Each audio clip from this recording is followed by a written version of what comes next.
Good evening, কেমন আছো সবাই? আশা করি তোমরা সবাই খুব ভালো আছো, সুস্থ আছো। আমরাও ভালো আছি, সুস্থ আছি। ভিডিওটা রবিবার দিনের। সিনটি দেখো রেডি হচ্ছে আর আমি রেডি হয়ে গেছি। অতনু রেডি হচ্ছে, চেঞ্জ করছে পাশের ঘরে। আজকের ভিডিওটা আমি সন্ধ্যে থেকেই শুরু করলাম। সন্ধ্যে না, এখন ঠিক ওই বিকাল মতো, ঠিক মনে নেই এক্স্যাক্ট। হ্যাঁ, 6:30 মতো বাজে। তো আজকে সকাল থেকে আমি সময় পাইনি। রবিবার মানেই ল্যাদ খাওয়ার দিন। ল্যাদ খেতে খেতে এত লেট হয়ে গেছে। তারপর আমরা তিনজন রেডি হলাম, এখন বেরোবো। তো দেখো প্রপার রেডি হয়ে গেছি, এখন জাস্ট জুতোটা পরবো আর বেরোবো। অলরেডি বেরিয়েও পড়েছি। তো চলো, আজকে কোথায় যাব কোনো ঠিক ছিল না, জানো তো। বেরিয়ে না একটা সারপ্রাইজ পেয়েছি। কী সারপ্রাইজ সেটা তো তোমাদের সঙ্গে শেয়ার করবোই। চলো বেরোনো যাক। গাড়িতে বসার পর একটা আলাদা শান্তি। এত গরম বাইরে, এত গরম কি বলবো। চিন্টি আমাকে রোজই বলে, জানো মাম্মাম, বাসে যাতায়াত করতে না খুব কষ্ট হয়, প্রচণ্ড গরম লাগে। সত্যি বুঝতে পারি। মেয়েটা বাড়ি আসার পর মুখটা কেন এরকম কালো হয়ে যায়। বাইরে সত্যি এত গরম আর পুরো রোদটা পায়। আমরা প্রথমে আসলাম পেট্রোল পাম্পে, বেরিয়ে পড়লাম। আমরা জানি না কোথায় যাব, আর বেরোতে না বেরোতে দেখো প্রচণ্ড পরিমাণে ট্রাফিক, আর তেমনি ট্রাফিক পুলিশও ছিল, জানি না কিছু ছিল কি না। আর এই দেখো সিসি2-র সামনে কি সুন্দরভাবে পয়লা বৈশাখের একটা ডেকোরেশন করেছে, তাই তোমাদের সঙ্গে একটু শেয়ার করলাম। কি ভালো লাগছিল। ভেবেছিলাম একটু সিসি2-তেই যাব, বাট সিসি2 আর যাওয়া হয়নি। আমরা চলে এসেছিলাম ইকো পার্কের যে সাইডে রাস্তার পাশে যে ফুড সেন্টারগুলো হয়েছে না, সেখানে খাওয়া দাওয়া করতে। বাট সিনটির একদমই ভালো লাগেনি, তাই আমরা চলে এসেছি। কারণ ওখানে বসার জায়গা ছিল না, প্রচণ্ড গরম আর অনেক ছেলে মেয়ের ভিড় ছিল, সেটা একদম ভালো লাগছিল না। তারপর দেখো রাস্তাটা কত সুন্দর। আমরা ঘুরে টুরে ঠিকই করতে পারছিলাম না কোথায় যাব। তারপর তো ঠিক করলাম যে বাড়ি চলে আসবো। আর এই দেখো বিশ্ব বাংলা গেটের সামনে, এখানেও সেই ট্রাফিক। তারপর আমরা চলে আসলাম অল্টেয়ার।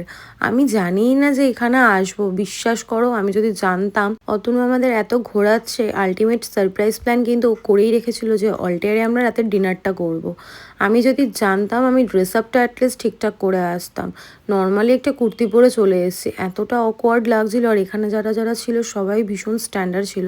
আমি বলছি না আমার জামা কাপড় আমার পরিচয়, বাট তবুও ওই একটা হয় না, মানে একটা অকওয়ার্ড সিচুয়েশন, মানে প্রিপারেশন নেই কোনো রকম, হঠাৎ করে নিয়ে চলে আসলো। মানে কি বলবো, যাই হোক এম্বারাসিং হয়েছিলাম। বাট এখানে খাওয়া দাওয়া বিহেভিয়ার ভীষণই ভালো। আমরা প্রথমে ভেবেছিলাম রুপটপটায় বসবো, কারণ রুপটপটায় ফুল বুক ছিল, আরও পার্সোনাল প্রাইভেট কোনো পার্টি হচ্ছিল। তারপরে এক এক করে আমরা খাওয়ার অর্ডার করেছিলাম, আর খাওয়ার দাওয়ার ভীষণই টেস্টি ছিল। ম্যানেজার এসে বারবার জিজ্ঞেস করছিল খাওয়া দাওয়ার টেস্ট কেমন। আর সত্যি বলতে ভীষণই টেস্টি খাওয়া দাওয়ার। যেমন প্রাইস তেমন খাওয়া দাওয়া, যেমন দাম তেমন জিনিস, এরকম একটা ব্যাপার। আমি স্যুপ অর্ডার করেছিলাম, পিৎজা অর্ডার করা হয়েছিল, আর চিকেনের কোনো একটা আইটেম অর্ডার করা হয়েছিল, আমার এক্স্যাক্ট মনে নেই। আর দুটো মোজিটো, একটা ফ্রেশ লাইম সোডা আর একটা কি ছিল আমার ঠিক মনে নেই। আর ভীষণ ভালো ওদের সার্ভিস ছিল, ভীষণই ভালো। যতবার আমাদের খাবার সার্ভ করেছে ততবার এসে জিজ্ঞেস করেছে যে খাবার দাবার সব ঠিক আছে কিনা, কোনো কিছু চেঞ্জ করতে হলে বলতে। কি বলতো, যেখানে যেরকম সেখানে সেরকম পরিবেশ। আমার ওই জন্যই একটু অকওয়ার্ড লাগছিল। যাই হোক, দেখো চারিটা দিকের পরিবেশটা একটু অন্যরকম না, এই ইউনিক জিনিসটা আমি আগে কখনো কোথাও দেখিনি। তাই ভাবলাম তোমাদের সঙ্গেও একটু শেয়ার করি। আমাদের ডিনার কমপ্লিট, এবার আমরা বেরিয়ে আসছি। তো ভাবলাম একটু বাইরেরটাও তোমাদের সঙ্গে শেয়ার করি। বাইরে যে সুন্দরভাবে ওদের গোছানো ডেকোরেশন, আমার ভীষণ ভালো লেগেছে। এই সিটিং এরিয়াটা ভীষণই বড় আর ভীষণ খোলামেলা, মানে কোনো রকম কোনো গ্যাদারিং নেই, খোলামেলা জায়গা, নিজের মতো করে তোমরা ইউজ করতে পারো। আমি এসেন্টি বসে ওয়েট করছিলাম, গেছে গাড়ি আনতে। তো অতনু চলে এসছে, জয়েন করলো আমাদেরকে, আমাদের গাড়ি চলেও এসছে। এবার আমরা বেরিয়ে পড়বো। আর সারপ্রাইজটা ভীষণই ভালো ছিল, আমার ভীষণ ভালো লেগেছে। মাঝে মাঝে সারপ্রাইজ পেতে ভীষণ ভালো লাগে।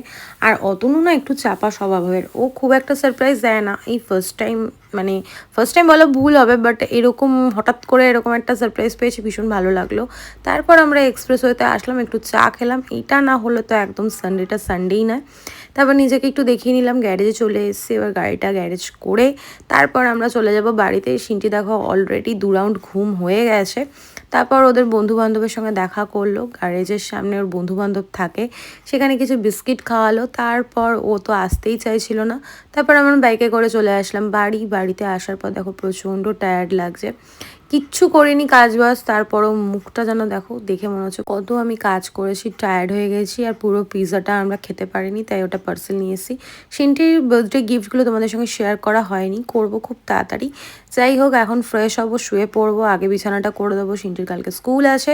তো চলো, আজকের ভিডিওটা কেমন লাগলো অবশ্যই কমেন্ট করে জানিও। তোমরা ভালো থেকো, সুস্থ থেকো, আর এভাবেই আমাকে ভালোবাসা দিও। গোপুসোনাকে এখনও ঘুম পাড়ানো হয়নি, গোপুসোনাকে ঘুম পাড়াবো, আর টুকটাক কাজ আছে সেগুলো করবো। তো চলো, আজকের মতো টাটা।